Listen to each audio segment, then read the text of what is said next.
In today's video, we will be exploring the three competitive Senate governor elections in 2023. These are the three contested races, the states of Kentucky, Mississippi, and Louisiana. Now, first of all, let's get into the state of Mississippi. Mississippi is probably the easiest one to determine who is going to win. In 2019, Tate Reeves, the Republican, only defeated Jim Hood by 5 points. And Tate Reeves is a pretty unpopular governor in the state, but does that actually mean he's going to lose? Not at all. This was not the best performance for him because he only won 51.9% of the vote, while Trump won 57% of the vote in the same state. But in the end, this is a very red state, and polarization is definitely going to help him end up winning the state. So for that, I'm going to give the state to a likely margin to him. I don't think it's going to be safe, but it should be around 13 to 14 points. Now let's go to Louisiana. Louisiana was a Democratic code for the Democratic governor there, John Bel Edwards. Now in 2015, he did really well. He won by really a pretty impressive margin of about 13 points in the runoff. Now the first round votes look like this because there were 3 Republicans. Now if you look at the first round results, John Bel Edwards only got less than 40% of the vote. However, in the second round, he was able to secure much of the two other Republicans' votes. In fact, he took half of the Republican vote among the 2 other candidates. So that really helped him win by a pretty impressive margin. You can see all the rural areas that are going blue for John Bel Edwards. However, in 2019, his appeal was still very good for a Democrat in such a Republican state, but it wasn't as good as 2015. He only won by a margin of 3 points.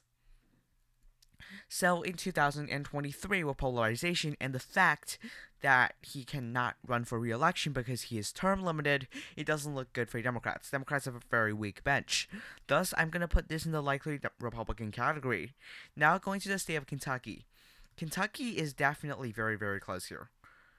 Oops. So Kentucky is definitely close because Andy Beshear won last time by 0.4%, but he is a very popular Democratic governor of the state. In fact, one of the most popular Democratic governors in the entire United States. He has a 60% approval rating in the United States, which is very, very good for a politician. Now in 2015, with also Matt Bevin as the Republican, Matt Bevin didn't do that well. He only won by 9 points against the Democratic opponent he had, but it was still enough for him to secure a victory. However, the Beshear name is definitely very powerful and popular in the state. Back in 2011, Steve Beshear, Andy Beshear's father, was able to win by more than 20 points. And that was pretty similar in 2007. 2007, Steve Beshear was also able to win by 17 points. So the Beshear name was definitely very, very powerful, and his popularity would help him win. However, there are problems for the Democrats as well.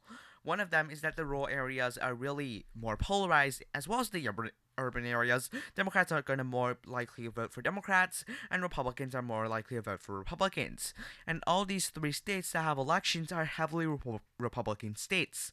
And Democrats have to screw a lot of the independents and even a lot of the Republicans to be able to actually win these states. And Andy Beshear has a challenge because although he is a more conservative blue dog Democrat, is he actually going to be the Republican voter's top choice? Now, if you look at the results in 2023, the predictions right now really do show a toss-up. If you look at the polling here, in the Republican primary, there is a clear frontrunner, but we don't really know the candidate yet. And if you look at the predictions, although we have a couple of lean Democratic predictions, that's not really that solid of a hold for the Democratic Party. Also, there's also a toss-up characterization, and if you look at the hypothetical polling, Andy Beshear does end up getting more than 50% in every single more than the Republican candidates in every single vote. However, it is important to realize that he is not getting 50% against Daniel Cameron, the presumptive Republican nominee, as he's doing the best in the Republican primary as of right now. So he's not reaching 50%. Thus, it's really hard to see whether he will win or will he actually lose. And if we look at the polls, they are all from one source, so we are not really sure how accurate the results are at this moment in time. This is going to be a very close race. This is going to be definitely within 5 points at this moment in time. I think the Democrats are favored by about a tilt margin. It's really, really close, and I think Andy Bashir could pull this one off. So thank you guys for watching today's video. Be sure to like and subscribe to my YouTube channel. Thank you for watching. Have a nice day. Goodbye.